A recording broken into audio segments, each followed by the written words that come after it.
Nabi mengatakan, man shalla alayya hina yusbi asran wa hina yumsi asran.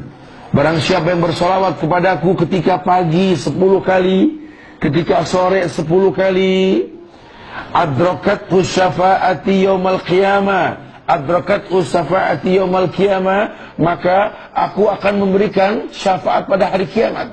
Ternyata syafaat Rasulullah sallallahu alaihi wasallam itu didapat dengan cara kita banyak bersolawat, baik pagi maupun petang. Tapi bukan cuma salawat yang sekedar gugur salawatnya, Allahumma sholli ala Muhammad, Allahumma sholli ala Muhammad, Allahumma sholli ala.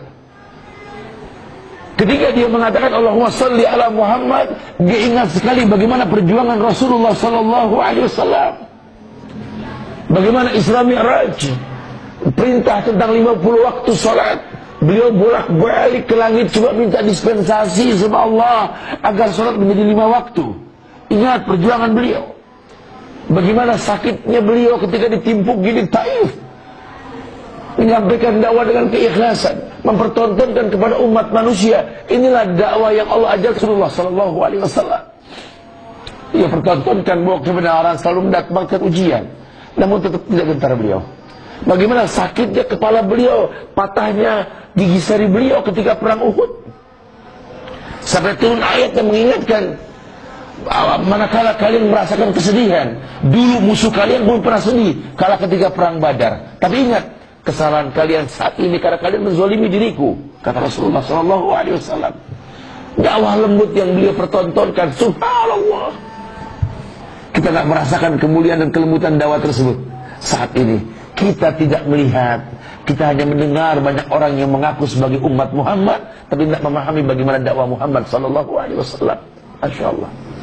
Maka manakala dia bersolawat, dia ingat perjuangan Rasul, maka dia menjadi orang yang komit, memiliki 4 konsekuensi dalam syahadat yang dia katakan, asyhadu an la ilaha illallah wa asyhadu anna Muhammadar Rasulullah wallahi ta'atuhu fima amar. Dia akan taat dengan perintah Nabi, ijtinabu bima naha alaih, beliau akan menjauhkan semua larangan Nabi, tasdiquhu fima akhbar, beliau akan mengiyakan semua yang Nabi kabarkan walaupun sifatnya gaib. Abu Bakar As-Siddiq, As-Siddiqul Akbar, mungkin otak tak menerima tapi hatinya menerima, dan dia yakin sekali la ya'budullah ila bima amara bi. Tidak ada yang namanya ibadah tanpa mencontoh Rasulullah sallallahu alaihi wasallam. Salawat mengingatkan itu.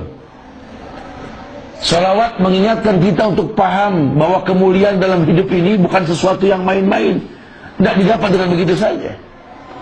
Dia gali jiwanya untuk bisa mengerti hidup yang singkat ini betul-betul membawa kemuliaan yang banyak. Bukan cuma sekedar menyeret kebaikan menurut kita. Karena Rasul pernah mengatakan bahwa nanti di akhirat ada orang yang membawa pahala sebesar langit dan bumi, berjumpa dengan Allah. Allah musnahkan semua kebaikannya. Allah musnahkan semua kebaikannya. Wujuhu yawma idin khasiyah.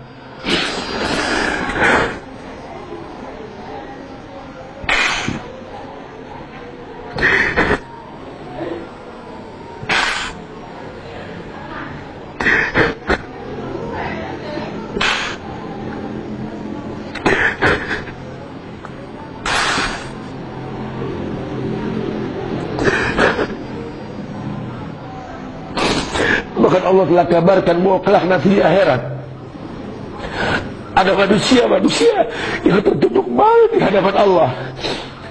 Wujuhu yawma idzin khasiyah amilatun nasibah tasla naran hamiyah tusqa min ainin aniyah laisa lahum ta'amun illa min dhari la yusminu wa la yughni min ju'. Wujuhu yawma idzin naimah, wallahi naimah yang kita hayalkan. Wajah-wajah orang yang bahagia di hadapan Allah